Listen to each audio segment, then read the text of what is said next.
The courtroom went silent as Rachel stood, her hands trembling around the photograph. "Tell them," Margaret whispered, eyes glinting with something between fear and defiance. Rachel's voice cracked the quiet. "He wasn't the victim you think he was." Gasps rippled through the crowd like wind through dry leaves. The judge leaned forward, frowning. "Are you accusing your own husband?" Rachel met his gaze. "No, Your Honor. I'm exposing him." What happened next shocked everyone and set off a chain of events no one saw coming. Stay with me. This is a story you need to hear. Before we start the story, comment below and let us know where in the world you're watching from today. And if you find this story impactful, don't forget to subscribe for more. Rain had been soft all evening, the kind that makes neon signs blur and turns the city's hard edges into something watercolor and slow. Rachel Bennett watched the drop stitch bright threads across the diner window and felt, for a moment, that the world outside was easier to read than the one inside her chest. The diner smelled of coffee and fried bread. The warm air held a tired sweetness that made her shoulders loosen. She sat on the worn red stool by the counter, hands wrapped around a paper cup that had been reheated once too often.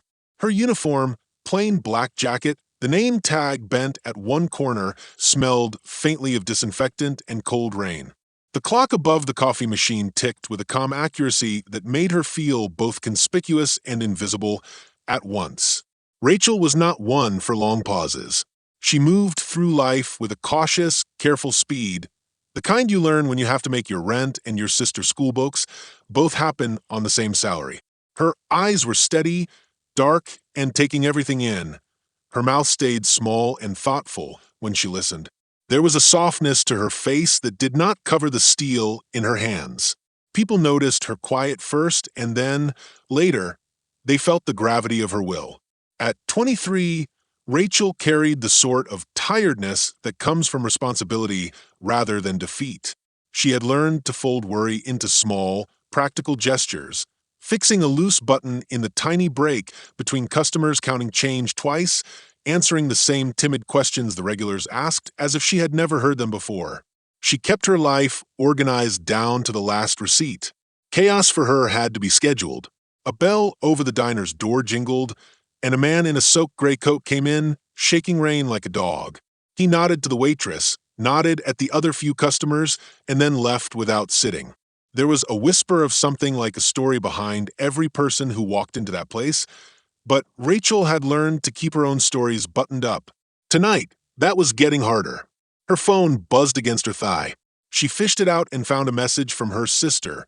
"School tomorrow, parent-teacher meeting, can you pick up the uniform?" A string of small emergencies that pinned the rest of her life into place.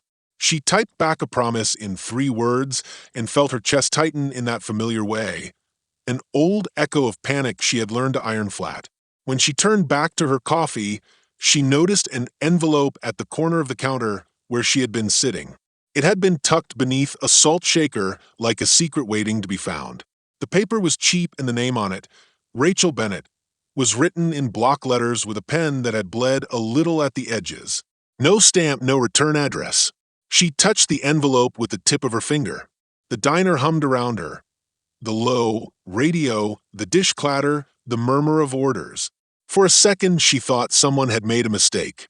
Then she remembered the note she had read on a grimy bulletin board 2 nights ago about anonymous donations and anonymous threats. The city could be small and large all at once. Rachel slid a fingernail under the flap. A single sheet of paper folded in half lay inside. Her name again, this time written in a hurried, uneven hand. Under it, a line that made her laugh in a small, shocked way that was more like a cough. "Your mom? Special Forces?" The words sat like a pebble in her throat. She had heard the rumor, a ghost of a story that had been stitched to her family name for as long as she could remember. When she was small, classmates had traded whispers about the woman who had left photos and no explanations, about a mother who showed up in dreams and then left again like a tide. The adults offered awkward smiles and changed the subject. Rachel had made a life of practical facts. A job, bills, her sister's lunches. She had let the rumor sit like dust on an old shelf, inconvenient, curious, and not worth the trouble of opening. The laugh turned to something else as she read the next line. The paper smelled faintly of cigarette smoke and cold metal. Watch the corner at Elm and 3rd. Midnight. Don't bring anyone. That was all. No signature, no explanation. The words felt like a match struck in the dark, small, sudden, and dangerous. Her thumb trembled against the paper. Questions moved through her like a current. Who sent it? Why now? Elm and 3rd was a part of town she knew only as a place where streetlights flickered and the police came slow. People said things happened on that corner, arguing men, a woman who kept to herself like a folded letter, a man who sold plastic roses. It was the kind of place where secrets came to be traded. She could have walked out then. She could have crumpled the paper and filed it under weird mail, the way she filed other small oddities that came with living in the city. She had bills to pay, a shift tomorrow that would not bend because of curiosity. She was, in 1,000 practical ways, tethered. But there was something in the way the words had been written, sharp, urgent, that reached the part of her that had always wanted to know. The part that had once, as a child, kept a window open at night to see if someone would come back. She folded the paper back and tucked it into the inside pocket of her jacket, where she kept a cheap photograph of someone she did not have the right to miss. The photograph was faded at the edges, a woman's smile blurred into sunlit grain. Rachel had kept it anyway, because some absences are so big you treat them like a sacred object. A scrape of a chair ending drew her attention. Officer Daniels sat at the counter now, his uniform dark against the bright chrome. He had the sort of smile that suggested the world had been a friendly place to him for as long as he could remember. He ordered coffee and a pie slice and then turned his head and, without meaning to be cruel, let the laugh slip loose. It was quiet, but it hit like a stone.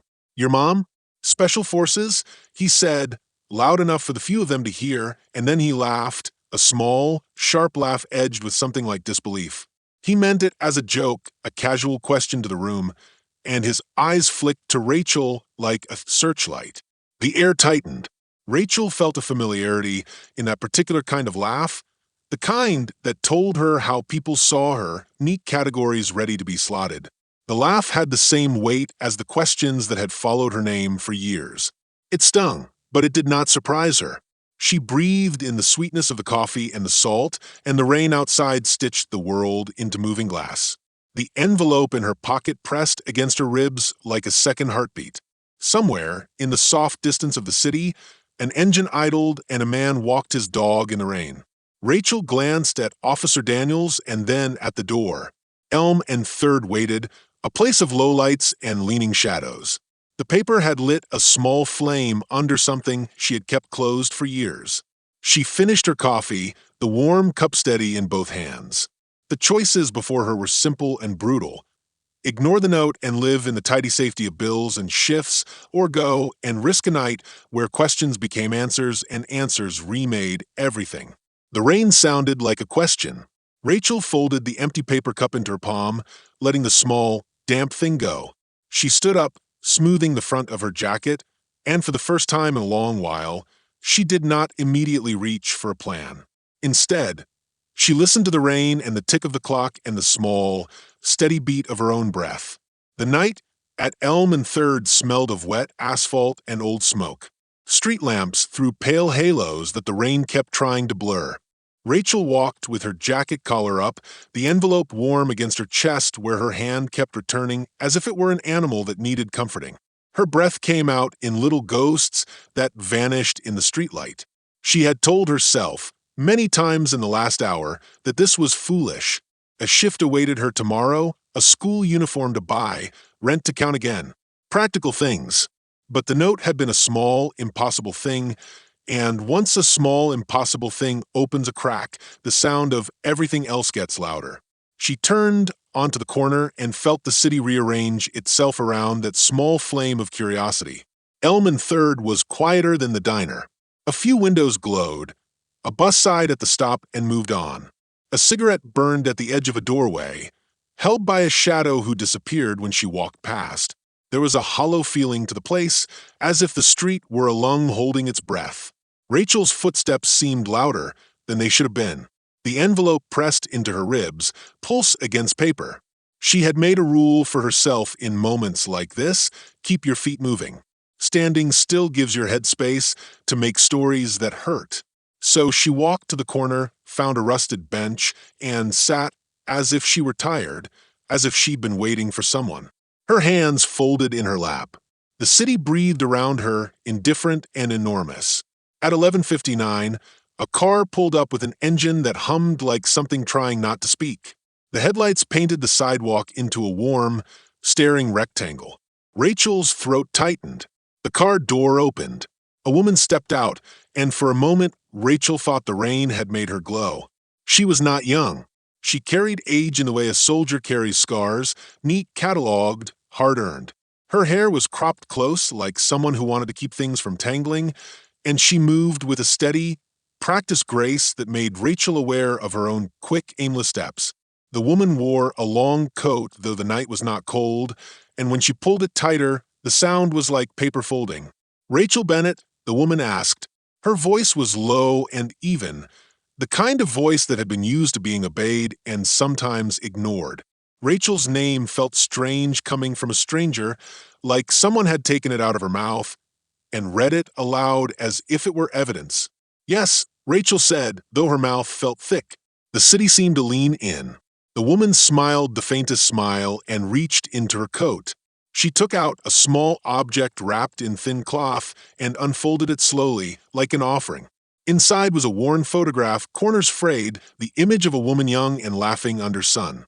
Rachel's breath hitched. The photograph, her photograph, had been tucked inside a jacket pocket for years. The smile in the photo was the same blurred smile Rachel had kept for no good reason. The stranger's fingers were sure as she set it in Rachel's hand. "You kept this," she said. "You kept her."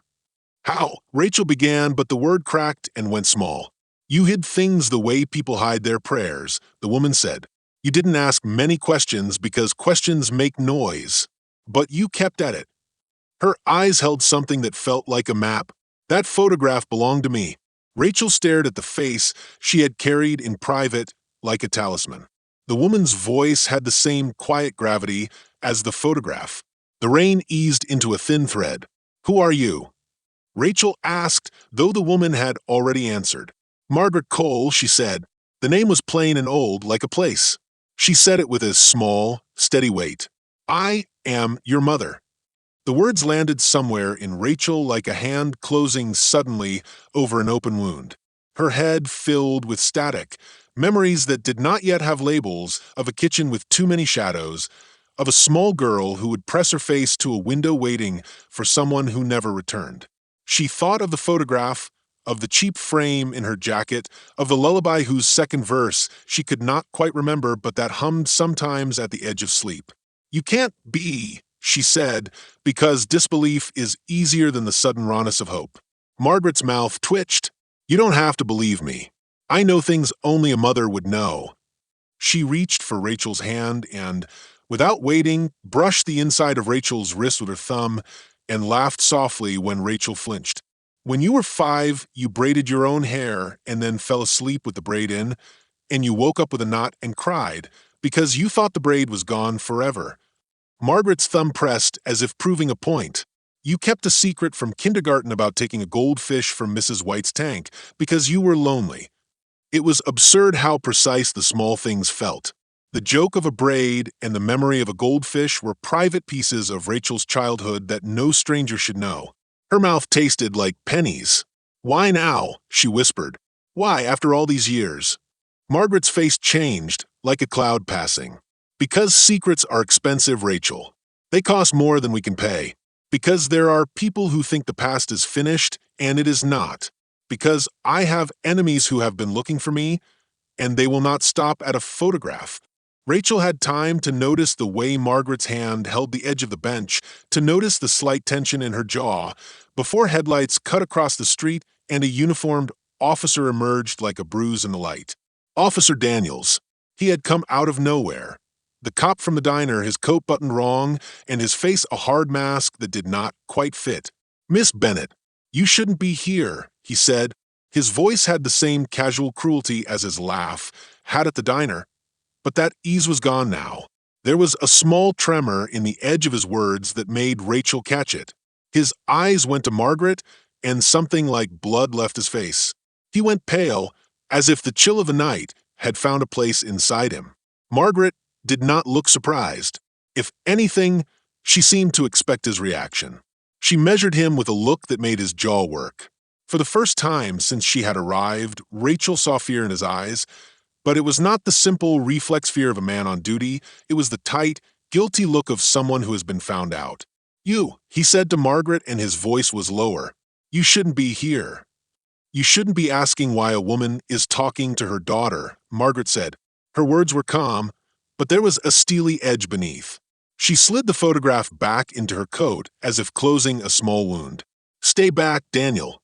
This is not your matter." Daniel, Officer Daniels, stiffened at hearing his first name. He looked at Rachel as if trying to find an ally in her, some sympathetic face that would excuse his presence. His hand drifted to his belt, an old habit. Rachel realized then that he had known Margaret before tonight. The color in his cheeks had gone. His fingers fumbled as if for a thought. "You wrote the note," he said to Rachel suddenly, and his voice was small, not accusatory but sharp. "You weren't supposed to be alone." Rachel's heartbeat lodged in her throat. The note, the anonymous summons, had he been watching? Had he sent it? His eyes slid to Margaret, and then away, like a man caught at the lip of a confession. Margaret's laugh had no warmth. "I told her not to bring anyone," she said. "If she hadn't come alone, you would have had more excuses." Daniel's face crumpled for a second, frustration mixed with something like shame. "We get calls," he muttered. "People talk. I couldn't risk." "You risked hiding things," Margaret cut in. Her look at him was not angry as much as it was cold and precise. "You made choices, Daniel. You made me leave." The street held its breath. Rachel felt the future pivot under her feet. There was a heat of anger in the back of her throat that had nothing to do with the cold. Questions came in a flood about lies, about why a cop would know the woman who claimed to be her mother, about what those choices had cost. Margaret stepped closer to Rachel and, with a voice that trembled on one edge and burned on the other, said, "I didn't come back to take anything from you, Rachel. I came back to tell you the truth. But the truth is not safe. Not for either of us." Behind them, a siren wailed in the far distance, a sound that felt like an omen. Rachel could see the catch in Officer Daniel's shoulders, the way his hand hovered. She could also see, thinly and sharply, the possibility that this night was not just a meeting but the beginning of a turning, one that would peel back the careful, ordered life she had made and show the raw place beneath. She had walked to the corner because of a slip of paper. Now the paper was burning in her pocket, her life lit at both ends. She looked from Margaret to Officer Daniels and felt something in her shift. Whatever came next would not be small. It would demand things of her that she had not known she could give. The nights after Elm and 3rd felt different for Rachel, like the city had shifted a fraction and everything clicked into a new gear. She kept replaying the way Margaret had said her name, the slow certainty in that voice. At home, she set the photo on the kitchen table and watched the light move across the woman's face. The smile in the picture was open and easy. It belonged to someone who had once trusted the world and had not yet learned how heavy that trust could be. Her sister, Claire, came home from school with a backpack full of papers and a tired grin. Claire was 12 and fierce in the small, honest ways children can be. She loved cartoons, sloppy pancakes, and making up songs about the apartment's radiator.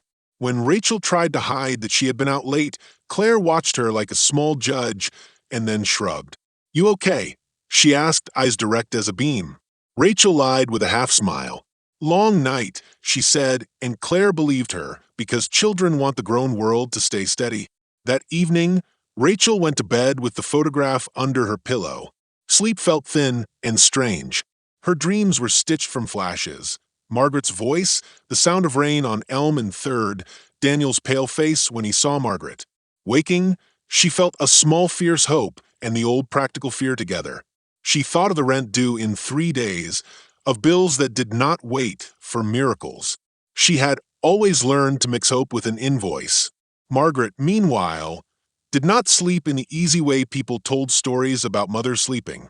Her rest was a series of short, sharp stops like the engine of a car being turned off and on. She spent her nights checking lists written in a handwriting that had been steadied by years of discipline. Names, places, people who had kept to patterns. Each name she crossed off left a thin ache, as if something essential had been removed from a watch. She had reasons for leaving and reasons for returning, and both sets of reasons felt heavy in her chest. When they met again, it was in a small park under a lamppost that smelled faintly of hot metal and leaves. Claire had been left at a friend's house. Rachel had insisted on meeting Margaret in a public place, both for safety and because the practical part of her brain wanted witnesses. Margaret arrived with the same quiet grace, carrying a small thermos and a folded blanket. She had learned, over the years, how to bring small comforts that meant nothing and everything. They sat on a bench and let the city breathe around them. Rachel asked the questions she had been saving like coins. Why did you leave? Where did you go? Who did you leave me with? Margaret answered in pieces. She told of movements and missions in the past that made Rachel's head tilt in ways that felt faintly unreal. The words special forces came out almost as a joke, then stopped being a joke when Rachel saw the look on Margaret's face. There were gaps in the story, like missing pages in a book. Margaret paid for those gaps with a steady, tired insistence that some things could not be said. You should have been here, Rachel said once, and surprised herself by the sharpness. You should have come back if it was dangerous. Margaret's hand hovered over Rachel's, then rested there. I came back when it was the only thing I could do, she said. I couldn't change what I did before. I can try to fix what's next. Rachel's mind kept barging in with facts. Claire, the rent, the diner. Practical facts lined up like soldiers. Margaret's reasons were not soldiers. They were weather, shifting, unpredictable. This made Rachel angry. Anger was easier to hold than sorrow. Officer Daniel Hayes, kept appearing at times that pricked at Rachel like thorns. He passed her once at the supermarket, watching her as if waiting to see whether she diverted from the planned route of her life. He brought coffee sometimes, saying it was coin of the neighborly trade, and his hands trembled when he set mugs down. He seemed to balance two selves, the badge that allowed small braveries and the man who counted the cost of every quiet choice. At the diner, he still laughed sometimes, the old laugh that had once made Rachel feel small. Now, his smile felt like a measure being taken. One night, when Margaret had stayed late to talk, Daniel found them on the bench again. He did not speak at first. His face was a map of lines that made Rachel suddenly feel like she had peered into a private file. When he finally spoke, it was to say, you know what she was accused of. His voice was low, as if the words were brittle. What was she accused of? Claire would have asked bluntly. Rachel did not. Instead, she cornered Daniel with small questions. Who came after her? Why did he look like he'd lost something when he saw her? Daniel's answers were careful. He said, people get in deep and don't get out clean. We had reports, things that looked like disappearances. He stopped as if a line had been drawn and he had not been allowed to cross it. Rachel watched him, and a new worry rooted in her. Daniel's watchful ways were not only about duty. He had made choices that kept him from leaving the past alone. He knew more than he admitted and less than she hoped. Sometimes his eyes looked like a man who had been on the wrong side of a secret and had lived with the residue. Margaret, too, had small private cracks. She became short with herself, sometimes staring at her own hands as if searching for a familiar tremor. She avoided talking about certain countries, certain times. Once, in the middle of a sentence, she fixed her gaze on a dog across the street and spoke of a betrayal in a voice that tasted like iron. Rachel realized then that the word betrayal for Margaret was not just an idea. It had weight, and it had names. Twists began to bloom in the small talk, like mushrooms after rain. Margaret hinted that not every enemy hunted her for old deeds. Some hunted her for knowledge she carried, secrets in the shape of paper, memory, or a coded recollection that could change things for people who could not be allowed to change. Daniel, who had laughed at Rachel's supposed special forces story in the diner, moved closer to the truth in a way that pinched at his conscience. He had once believed he had done the right thing by keeping distance. Now he seemed to regret the safety he had bought with silence. Rachel's own secrets were quieter, but no less dangerous. She had kept a ledger of small lies and small truths: who owed her favors, which neighbors could be trusted, how to get a discounted uniform at the school shop. None of these would save anyone if something larger came crashing in. The fear that she might lose Claire was a constant, a thin rope she held with white-knuckled hands.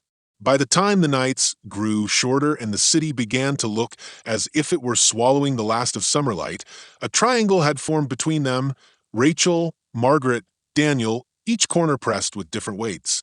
Their relationships had a fragile geometry. Push one corner and the others tipped. Trust was being tested not only by the secrets they kept, but by the small betrayals already made.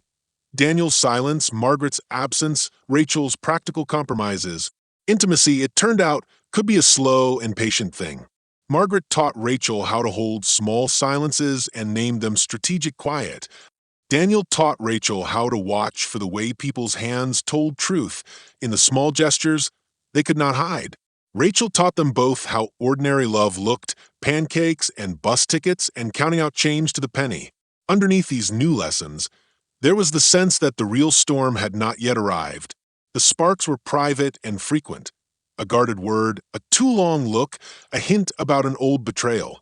The city outside went on solving its own noises, but inside their small, tangled lives, something was waking up. The shape of it was not yet clear, but it would find them one way or another. They found the file in a cardboard box under the bed in Margaret's small room, a room that smelled faintly of tea and old paper. Margaret had been nervous about showing Rachel everything. Her hands trembled when she handed over the folded manila envelope. The tremor was not fear of the paper itself. It was the tremor of someone who had lived long enough to understand what opening an old wound could do. Rachel sat on the edge of the bed and watched the rain tattoo the window. Claire was at a friend's place, safe and far from this particular night. Margaret sat across from her, quiet, like a woman waiting for a verdict. When Rachel unfolded the first sheet, the paper crackled with the sound of history being disturbed. It was a mission brief. Official header, stamp dates, coordinates, names. The kind of bureaucratic thing that usually reads cold and dry, but tonight every printed letter felt like a small confession. Rachel's thumb traced a line until it stopped at a block of handwriting that was unmistakable to anyone who had seen Officer Daniel Hayes write his name 100 times. The flowing loop of a capital D, the tight cross of a T. There beside it, in an authorization box, the word approved and a badge number inked as if someone had signed away something that mattered. Rachel felt the room tilt. She tried to imagine Daniel, smiling at the diner, fumbling with coffee cups, putting that exact mark on a paper that had cost people their lives. Daniel signed these, Margaret said quietly. She did not look at Rachel when she said it. She was looking at the rain as if it might provide an answer. He signed a request to withdraw protection. He signed the clearance that let them move in. The words hit like a cold hand. Rachel remembered the bench, Daniel's hand on his belt, the way his face went pale. She remembered his laughter, how it had cut into her like an old, familiar blade. The image of him standing with a paper, official, decisive, was almost too simple to be true. Yet here it was, stamped and dated. How? Why would he? Rachel began. Her voice broke on the last word. Her mouth tasted sour. Margaret's jaw tightened. There are men who move like bad weather. They promise safety in exchange for something small, then keep talking until the thing you care about is gone. Daniel was offered what looks like loyalty, and he took it. He did what many do when frightened. He chose a path that protected him. She pressed her fingers against her temple. He sold us out. Rachel's first feeling was disbelief. Her second was betrayal so hot and immediate she could not place it. Daniel, neighborly, awkward with coffee, the kind man, had a signature that had condemned people. The little life Rachel had been cobbling, work, grocery lists, Claire's laughter, was arranged around an idea of safety that was now cracked. Margaret went on to tell the story like someone handing over a painful heirloom. Years ago, when her unit had been deployed in a narrower, meaner corner of the world, there had been a raid that went wrong. A compound that should have been watched collapsed into fire. Several people who had been friends, brothers, she called them, did not get out. Names Margaret said slowly, like a prayer. We were compromised, she said. Someone told them where we would be. Someone with keys to safe plans. Daniel was at the station. He controlled the flow of information, she said. He moved things quietly. He made a phone call that night, Rachel. He told them which lane to close. He made it look like a leak from inside and then folded his hands and called it an accident. Rachel's hands went numb. She saw the diner again, the laugh, the easy conversation, Daniel sliding a newspaper across the counter like nothing heavy lived inside him. She had taught him a small, comfortable part of her city's fabric. The papers said he had made a choice. The papers had his handwriting. You're sure? Rachel whispered. The word was small, fragile. Margaret reached out and took Rachel's hand. I am sure, she said. I saw him after. I saw the way he looked at me, and he did not look at me as a man looks at a stranger. He looked at me as a man who had decided to keep one life by breaking another. He offered himself safety, and in return, he gave us a list of names. A sound came from somewhere distant tires on wet roads, and in that sound Rachel heard the last thing she wanted to acknowledge. Truth is often plain, and plain things can hurt hardest. Daniel's betrayal did not require grand conspiracies. It required paper and a signature and the kind of small, everyday cowardice that buys a warm badge and keeps quiet at night. Rage was immediate. It was a hot, bright animal that rushed through her like a current. Why? She demanded. Why would he, after all this? Margaret's eyes shone. Fear. Promotion. A clean life with nice things. Men make trades. Sometimes those trades are survival. Sometimes they are greedy. Sometimes they are both. Maybe he thought no one would remember. Maybe he thought the street would forgive him. The more she listened, the more Rachel felt a coldness settle where trust had been. It was not only that Daniel had betrayed Margaret, it was that he had betrayed the idea of protection itself. He had been a person they turned to, a badge that meant safety, and he had used that symbol to mark people for harm. It complicated everything. Daniel had been an irritant in her life, an awkward presence at the diner, or a possible ally. Now he was evidence that the forces around Margaret were not amorphous enemies at a distance. They were entangled in the small, true things of Rachel's days. The betrayal made the threat intimate. It made the city smaller and tighter. Margaret's voice dropped until it was almost a whisper. I didn't come home to complain. I came back to find you, to keep you safe if I could. I left because I thought I was protecting you by disappearing. But Daniel's signature tells me he closed the doors on us. He let others in. If he is still here, he can still move the pieces. At that, the room felt too small. Rachel saw possibilities multiply. Perhaps Daniel had been acting alone. Perhaps he had been part of an older corruption. Perhaps he had signed and then tried to forget. Perhaps he was now acting as both protector and prisoner of his own choices, an officer who had to balance a conscience with the cost of admitting the truth. Rachel could think of only one thing with clarity. She could no longer believe a badge without question. The neighborly smiles and clumsy offers of coffee were now shaded with a rancid undercurrent of complicity. Every small kindness might be a currency bought with someone else's loss. She imagined confronting him, telling him what she had found, making him accountable. The picture of that confrontation was sharp and thrilling and terrifying. Even the thought of Daniel's face, how he would shift under the accusation, made her stomach twist. Would he deny? Apologize? Break? And then, beneath the anger, a second, quieter fear. If Daniel had done this once, had he done it again? If a signature could be this dangerous, what else in the small fabric of their lives had been written away? Margaret closed the file and slid it back into the envelope. The motion was almost ceremonial. We cannot rush, she said. We need to know who else knows. We need to see where his loyalties really lie. Rachel looked at the paper in the envelope ink pressed long ago and stubborn. The betrayal had shifted the world beneath her feet. The life she had known was no longer simply practical lists and small struggles. The city had shadows that wore uniforms and smiled over coffee. The choices ahead were not just about curiosity or money. They were about survival and about what one would do when someone you trusted had a hand in the hurt that changed everything. The days that followed felt like walking through a glass house. Every sound echoed. Every shadow seemed to hold a decision. Rachel kept the file in the top drawer of her kitchen beneath old receipts and a broken lighter. It was a small, secret weight she found herself checking on like a pulse, proof that the world she had counted on could be rewritten in ink. At work, the diner hummed in its usual way. Mugs scraped, orders shouted. People who believed their lives would continue in the same narrow tracks. Rachel moved within that rhythm, but she felt split. One part of her poured coffee and counted to change the way she always had. The other part watched for a flash of uniform at the window or a car that stayed too long outside. The practical part still paid bills. The other part measured Claire's laughter like a fragile thing. Margaret asked for time to plan.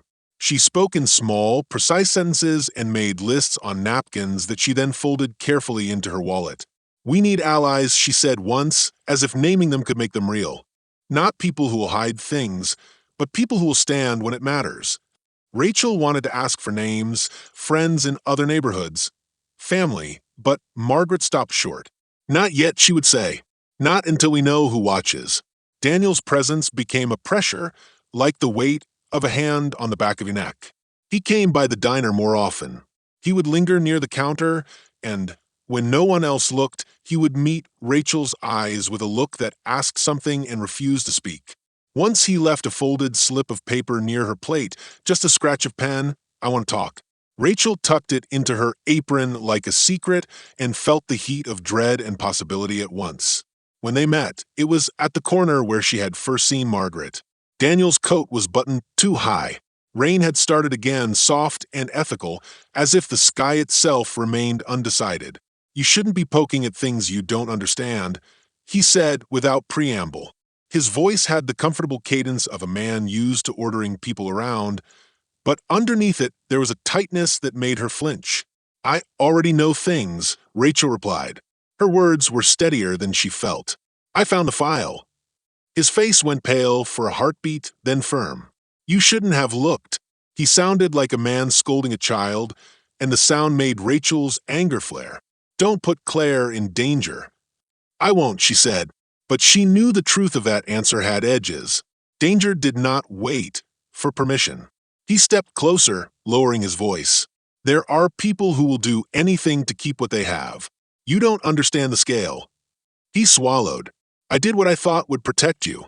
"By signing those papers?" Rachel demanded. The words came out hot.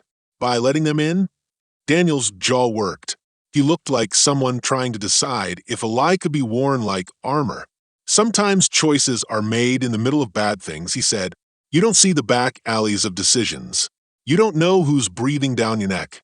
Rachel wanted to ask him why he had not come to her, why he had not told her the truth when it would have cost him less. Instead, she watched him, saw the tremble in his fingers and the shame that lurked under his anger. He was not a monster. He was a man who had bent in a wind that had cost others. The thought did not make the betrayal smaller. Daniel left abruptly, and Rachel found herself alone in the rain, the city around her suddenly vast and indifferent. The choice she faced widened into an abyss: confront him openly and risk inflaming something worse, or try to gather evidence and allies and move in a quieter way. Each choice had its cost. Margaret pushed them toward a quieter plan: information before confrontation. "We need to know who else saw his signature," she said. "We need to see if it was alone or part of a pattern. If it's a pattern, we pull on it until the fabric unravels." Her hands were steady. "We will not be reckless." That night, Rachel lay awake and imagined every scenario like a film clip that cut too quickly.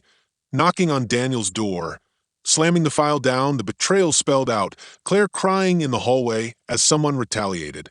She felt the full weight of being a guardian for a child who expected pancakes and bedtime stories, not danger and secrets. The moral problem made her stomach ache. Expose a man and risk the wrath of whatever force had used him, or keep silent and carry a complicity that would never leave her. The external world supplied its own pressures. The diner's owner, Mr. Vargas, announced he wanted to sell the place. He had spoken of retirement for months, but now his voice was firmer, a certainty in the way people make when they choose a life change.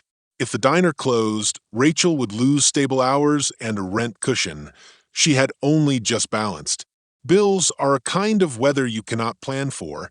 They arrive whether you are fighting enemies or loving your sister to sleep.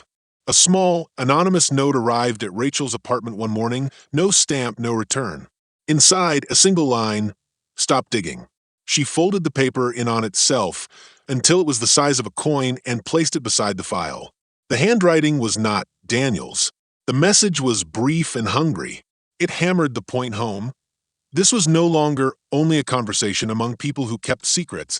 There were active forces that could reach into the ordinary and make it dangerous. Margaret took the note with a steady hand and a face like stone. "They're watching," she said. "They want to scare us into silence." She looked at Rachel then, and the softness in her eyes was raw. "I can teach you to see it," she said. "How shadows fall. Who is watching the door and who is watching the person." Rachel's training began with small tasks. She learned to notice cars that returned to the same street, to tie shoelaces a little tighter to feel the pull of the ground, to time how long a neighbor's light stayed on. Margaret taught her to read the world like a ledger, movements, patterns, permissions. It was mechanical and intimate, and it stripped her of some innocence. But with the lessons came nagging, internal truths that a weekend course in vigilance did not cure. Rachel felt the moral weight of her choices press against the practical ones. If she gathered allies, she risked exposing more people. If she focused only on herself, Claire might still be enough for enemies to find leverage. The work required a currency she did not possess, contacts, power, a kind of impunity. Then there were nights Claire asked things, simple child questions that cut the world into truth, and the lies adults told to protect smiles. "Why does Mommy look sad?" she asked once, sitting on the counter with a half-eaten pancake. Rachel did not answer directly. How do you explain complicity, choice, and betrayal to a girl whose world is built from cartoons and warm milk? How do you keep a child safe when the threat is a man who can fold decisions into the language of law? The clock of the city kept ticking, indifferent to the moral dilemmas that racked the small apartment. Rachel found herself acting on multiple fronts, staging small errands that could be alibis, asking Margaret for tips about restraint, pressing her ear to the walls of the diner like a frightened animal. Each day she gathered threads. Daniel's avoidance, Mr. Vargas's sale, the anonymous notes. Each thread pointed toward the same truth. The world they had known had been infiltrated by decisions that had names and faces. As tension escalated, the air in Rachel's chest tightened with an approaching storm. Choices multiplied and became sharper. The question was no longer whether to act, but how to act without destroying the people she was trying to protect. She understood, with a hard clarity, that any move could be misread as a threat, and every misstep could cost more than a night of sleep. The stakes were no longer abstract. They had a face, Claire's smudged cheek after a fall, Margaret's hands that had once saved lives, Daniel's haunted gaze. Each of those faces anchored the moral dilemma with a human weight that no plan could erase. And so she prepared.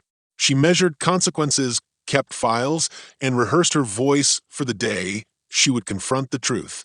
The city watched and waited with her, anonymous and vast, as if the whole place were holding its breath for the moment when a small life would push back against the machinery of silence. The mill smelled of oil and wet cloth, a place where the city kept its tired things until they learned how to disappear. Moonlight slid through broken panes and painted the metal beams in cold silver. Rachel's boots sounded too loud on the concrete. Her heart hit a steady drum in her ears, loud enough to drown the rust and the wind. Claire's jacket was folded into Margaret's bag like a promise. Claire sat huddled in the back of the van, eyes heavy with sleep and fear. Rachel kept glancing at her through the rearview mirror until Margaret clapped a steady hand over Rachel's knuckles, the small, human tether that meant, "We do this together." They had planned it like the quiet work of mending, coax the corrupt to come, show the ledger, let proof fall like clean rain. Margaret had the file, old paper stitched with names. Daniel had agreed to come, trembling apologies folded into his words. He said he wanted to fix himself the only way he knew how, by breaking something larger than his shame. Rachel had wanted to hate him openly, but standing under the skeleton of the mill, she saw his reflection in a puddle and could not make himself into a monster with a single signature. People were heavier and softer than a headline. Lights came on down the far corridor, too many sudden lamps for an empty building. Footsteps echoed, measured, confident. Someone was coming to trade fear for gain. Rachel's throat was dry. Margaret motioned them to the shadows. Her eyes were the same as the photograph she had given Rachel, older now, but the same line between the brows that had once decided a life at a glance. They had left a decoy ledger, a slim section of paper Margaret said would bait whoever thought they could control the narrative. The real ledger was hidden in a tool chest under a tarp, wrapped in oilcloth and Margaret's sweater. The plan had been simple: show up, take proof, run it to a reporter Margaret trusted. The truth would be loud and public. The corrupted threads would unravel in daylight. A figure stepped into the open, carrying a flashlight that licked at the dust like a tongue. Michael Vargas. Rachel had learned his first name when he announced the diner sale, when his careful face had shown small betrayals of its own, stood with two others behind him. He wore a coat too neat for this ruin and a smile that meant business. His eyes found Rachel first, and for a second she felt like the same girl in the diner, apron grease on her hands and no right to this kind of hardness. "You brought company," Michael said. His voice carried well. It had the casual cruelty of a man used to deciding things for other people. Behind him, two plainclothes men shifted, the kind of presence that meant money and a network. Margaret stepped out of the shadow, as if stepping into a room was just another careful movement. "Michael," she said. Her voice did not waver. "You always were good at timing." Daniel, from his place at the edge, called out, "It's over. We have the ledger." For a breath, Michael's face was everything practice calm. Then something in him changed sliver thin. He laughed, small and ugly. "You think paper can topple what we built? We built insurance, Margaret. You came home to take a scrap of paper and expect the world to tidy itself." Rachel's hands clenched. "Why my life?" she asked, voice thin. "Why my family? You used our lives as a ledger." Michael's smile became a map of patience. "Because we had to be practical." He took a step forward.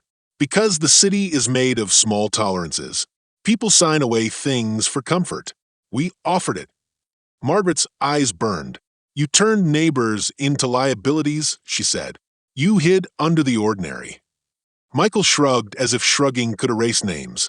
"Business requires choices." That was when the second twist split the night open. From the shadowed corner of the mill, a man Rachel had never seen moved forward. He was small, hands like a clerk's, his coat too light against the cold. He held a phone up like a mirror and the screen brightened. On it in the plain, clinical light, were images.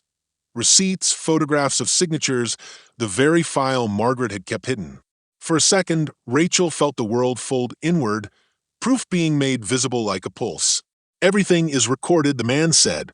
"Everything will end up where it matters." Michael's jaw tightened. He glanced at his men, then laughed bitterly. "You think this will save you?" he spat. "You think a few cameras and a frightened reporter will do the work of years?" Margaret stepped forward then, quicker than Rachel expected, and the ledger came from beneath the tarp like a thing made of consequence. She held it out with both hands. "This is not about revenge," she said. "It's about the truth. We will give this to the public." For a breath, nothing happened. The men around Michael hesitated. Someone in the chain of command had faltered. Michael's face creased. He reached into his coat and pulled out a small pistol, the metal a stupid certainty in the moonlight. Time slowed in the mill. Rachel could hear the slow, terrible tick of her pulse. Claire's soft sleeping breath sounded too near. Daniel moved like someone who had practiced crisis 1,000 times and still could not make his body obey. He stepped in front of Rachel, between her and the gun, an apology etched in every line of him. "Don't," Daniel said. His voice shook, but he held his ground. This isn't the way. Michael's laugh cut, and then, fast, like a snapped wire, the pistol rose. There was a sharp report that dragged the air like a hand through water. Daniel's body folded forward, not dramatically, but with a small, human finality. He fell into the concrete with a wet, soft sound that made Rachel's knees feel like they might unbolt. Everything burst into noise. Margaret shouting, Claire screeching awake, and crying, the plainclothes men rushing. Margaret's voice became a blade that cut through the chaos. Get him out. Rachel, get Claire. Rachel moved as if pulled by a string. She scooped Claire into her arms, small, hot, bewildered, and ran. The world became a tunnel of movement and shouts. She did not think clearly. Thought had fallen out of her like broken glass. All she felt was the weight of Claire and the terrible, immediate knowledge that Daniel had traded his life for a sliver of redemption. Outside, rain had started again. Big, heavy drops that slapped the van and ran in ribs down the metal. Margaret joined them with dust and blood on her sleeve, eyes rimmed with something like 100 lost nights. Daniel's breath was shallow and fast when she knelt beside him, hands working with a competence that had saved lives in places Rachel could not imagine. He looked at her then, and it was like looking at a map of an apology. I signed, Daniel whispered, audibly now, the words of confession and a benediction. I signed to protect my sister. I'm sorry. I tried to fix it. Margaret's fingers pressed Daniel's hand with the firmness of someone committing a memory to herself. You helped them, she said, without accusation, only the cold fact of it. And you tried to stop it. Daniel's lips curved into something small and tired. Then make it count, he said. Take it out. Don't let it be for nothing. Rachel felt the world tilt under the edge of that plea. She had wanted to punish him, to hold him accountable for the signature in a file that had killed people. Now he lay there, human and small, and the choice felt raw and jagged. She could see the ledger in the back of the van, Margaret's sweater wrapped around it like a talisman. The third act of the night was a frantic messianicity. Margaret called a number on the phone and barked orders. The small man with the phone broadcast the footage live to a reporter who had once owed Margaret a favor. The images spread like a stain, signatures, receipts, Michael's men in compromising photos. Police sirens, real police, tore at the horizon. Michael cursed and tried to flee, but the mill had few exits, and the men who worked for him were not the ones who could face the law when the law itself had eyes now. When the vans came, actual police, lights flashing, Michael's face was something like a closed book. He was handcuffed before Rachel could register the sound of a locks. Margaret stood in the rain, hair pasted to her forehead, and when she looked at Rachel, the expression was complex, grief and relief braided into something that felt almost like forgiveness. Daniel did not live through the night. He had given more than words could take back. But his last act, stepping between the gun and the people he had wronged, changed how Rachel saw the world. He had been capable of betrayal and of sacrifice both. Human beings were heavy with contradiction. In the days after, the ledger's truth cracked open city rooms that had been painted polite for years. Papers printed names and dates. People were arrested. Some were quieted by force of the law. Margaret was questioned and then cleared of immediate charges. The evidence she provided reshaped the case, but she carried a new weight. The knowledge that her coming home had not simply mended things. It had cost a man his life and forced Rachel to hold a complicated grief. Rachel sat one morning with Claire at the kitchen table, the photograph Margaret had given still on the surface. Claire drew a crooked sun with a crayon, the lines fierce and irreverent. Rachel's hand found the photograph and smoothed it like a worn page. There was relief now, thin and real, but it was braided with loss. Daniel's small redemption could not erase his earlier choice. Margaret's return could not recover what had been lost. And Michael's arrest could not hold every truth safe. Rachel thought of choices as things that layered upon one another, some noble, some cowardly, and of how people built lives from these fragments. She had wanted clarity, a single villain to blame, a clean end to the bleeding. Instead, she had a ledger, a city with open wounds, and a child who needed pancakes. Outside, the city moved on, but differently. The rain had stopped. Like came in a cleaner, clinical way. Rachel felt the moral weight, like an ache in her ribs. Justice could be won, but it required payment. People would point to headlines and imagine neat endings. She knew better. Truth had been revealed, but it had not made the past whole. It had only given them a chance to choose what to do next. The days after the arrests had the slow, strange calm of a town that had just been pulled out of a fever. The papers printed signatures and deadlines. The city council announced investigations. Lights in official buildings burned late into the night. People spoke in softer tones in the diner, like they had learned a new word and were testing how to say it. Rachel listened to the conversations with a distance that felt both new and thin, like walking across ice that might hold but might not. Margaret stayed close. She slept in the small spare room that had once been a storage closet, and she learned how to make Claire laugh with small, absurd songs she pretended to know.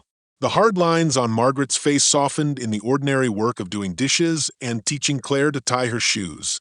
It surprised Rachel to find that the woman who had once lived in conflict carried tenderness as easily as she carried secrets. They did not fix everything. Some things kept their sharp edges. Daniel's absence was a new shape in the apartment, a missing corner of a rug. It made walking through the door feel different. Rachel kept imagining him in the mill, a face held in the memory of what his last act had been. The city did not forgive neatly. Some men fled their homes and left cooling cups on porches. Others were quieted by settlements and small legal silences. People who had felt safe because they fit into systems woke up one morning and had to imagine themselves differently. For Rachel, the changes were practical and moral at once. The diner did not close. Mr. Vargas decided to sell his small stake to a neighbor and slow down, but he kept the place open long enough for Rachel to keep hours that paid the rent. The mundane fact of income steadied her. Claire went back to school and talked at breakfast about spelling tests and the exact wrongness of a character in a cartoon. Those small particulars anchored the household in ways that felt like medicine.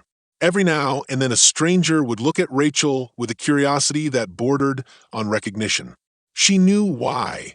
The footage had been live. Daniel's last words had been recorded on someone's phone and shared. People had seen him step forward. It complicated the story in the public mind. Headlines like neat frames, good men and bad men. But life rarely offered such prints. Daniel had been both a coward and atonement. He had signed away safety for others once, and then he had stepped into danger to make something right. Rachel lived with the contradiction like a bruise that refused to disappear. She thought a lot about justice. The arrests meant that the ledger had the power to change things, to hold people accountable. Yet justice had a cost. Michael's men were led in handcuffs, but Daniel's death had already been paid for. Margaret had helped reveal what she had been hiding for years, and that truth had been a kind of rescue both for others and for Rachel's life, but it had not healed the people lost in the past. Rachel learned that truth can be a medicine that leaves its own scars. There were moments when she wanted to be angry with Margaret. Why had she left them in the first place? Why had the little life with Claire been interrupted by secrets that smelled of gunpowder and files? Margaret did not ask for forgiveness. She only made small, steady offers. Showing up at the school play, fixing the radiator when it rattled, listening to Rachel speak about bills without flinching. Rachel understood the impossibility of asking for a clean slate. She could not demand a history be undone. What she could do was weigh the present. One afternoon, as rain began to stitch the city into the kind of gray that made everything look washed and honest, Rachel sat at the kitchen table with the photograph between her hands. Claire was at the sink, singing off-key, while washing a plastic cup. Margaret moved around them, making a pot of tea and setting a small plate of cookies on the table without asking. The photograph showed a younger Margaret in sunlight, an image that had once been the seed of so many questions. Now it felt like a small, solid proof that people contained both light and shadow. "You could leave," Margaret said when Rachel did not speak. "I would not blame you." Rachel looked up. The question floated like steam from the kettle. The choice had never been about safety only. It was about whether she could allow the past to become part of a future where Claire could grow up with something steadier than fear. The moral part of her wanted retribution. The practical part of her wanted to protect the child. Neither part gave easy answers. "I won't leave Claire," Rachel said. Her voice was quiet but steady. "And I can't forget Daniel's choice. But I won't let what he did eat the whole of him. He made a different choice at the end, and that matters. Not because it erases what came before, but because it shows what people can still do." She placed the photograph back on the table and smoothed a finger across the woman's smile. "We will build small things. That's what I can do now." Margaret reached across and squeezed Rachel's hand.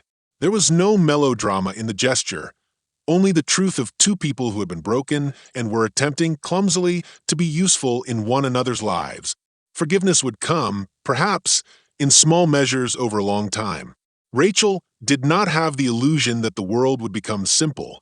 She had learned, in the cold of the mill and the noise of the arrests, that moral clarity is often messy. People were not wholly bad or wholly good. They were mixtures that required judgment and mercy in unequal parts. In the months that followed, Rachel became careful in ways that had nothing to do with hiding and everything to do with choosing. She learned to speak up at community meetings, to ask questions that made bureaucrats uncomfortable. Margaret joined a neighborhood watch and taught literacy classes at the community center, using the discipline she had once used on missions to organize supplies and schedules. Claire grew taller and louder and became the kind of child who asked blunt questions and accepted blunt answers. They planted a small window box of flowers outside the apartment, a tiny rebellion against the city's hard edges. Rachel sometimes found herself watching a police car pass, eyes scanning the driver as if searching for Daniel's face. The grief would come, sudden and sharp, and she would let it pass like weather. She kept the file, now a piece of evidence in ongoing investigations, locked where she could touch it but not be consumed by it. Proof had been necessary. Proof had carried a high price. At night, when Claire slept and the apartment softened into familiar sounds, Rachel would look at the photograph and think about the way truth had arrived. Messy, dangerous, and necessary. She thought of how easy it is to take comfort in stories that split people into heroes and villains. She had once believed that such stories could make sense of pain. Now she believed that holding the contradictions, the betrayals, and the sacrifices was the truer work. Sometimes, on a quiet morning, she would make pancakes for Claire, and Margaret would sit at the table and tell a story about a far-off place where the sun burned the dust gold. Claire would giggle and slap Maple on the pancake, and Rachel would watch them both and feel the slow building of something like peace. It was not an end so much as a continuation, a decision to live with the truth and not be owned by it. The ledger had opened roofs and doors. People were called to account. Lives were altered. The city learned something awkward about itself. For Rachel, the final lesson was not about punishment or purity, but about stewardship. How to carry the memory of what had been lost and still make room for small, tender things. She would teach Claire to ask questions, to demand evidence, and also to leave room in her heart for the messy ways people sometimes try to do right. One evening, when the rain had washed the air clean and a weak sun came through the clouds, Rachel stood at the window and watched a boy skate down the sidewalk, his coat flapping like a small flag. Claire burst into the kitchen with a crayon masterpiece and refused to tell anyone where she had hidden a crooked sun.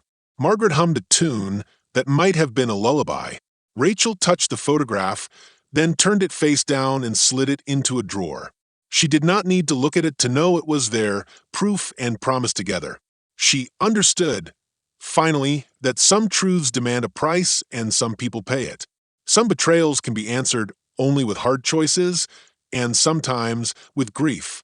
But life, messy, stubborn, and bright, continued. Rachel folded a pancake, spread jam, and called Claire to the table. The choice she had made between justice, mercy, and the ordinary work of keeping a child safe was not a single moment, but 1,000 small ones. She would keep choosing them. Share your thoughts in the comments below. If you enjoyed this story, don't forget to like it, share it with your friends, and subscribe to the channel for more meaningful stories. Thank you for watching, and see you in the next video.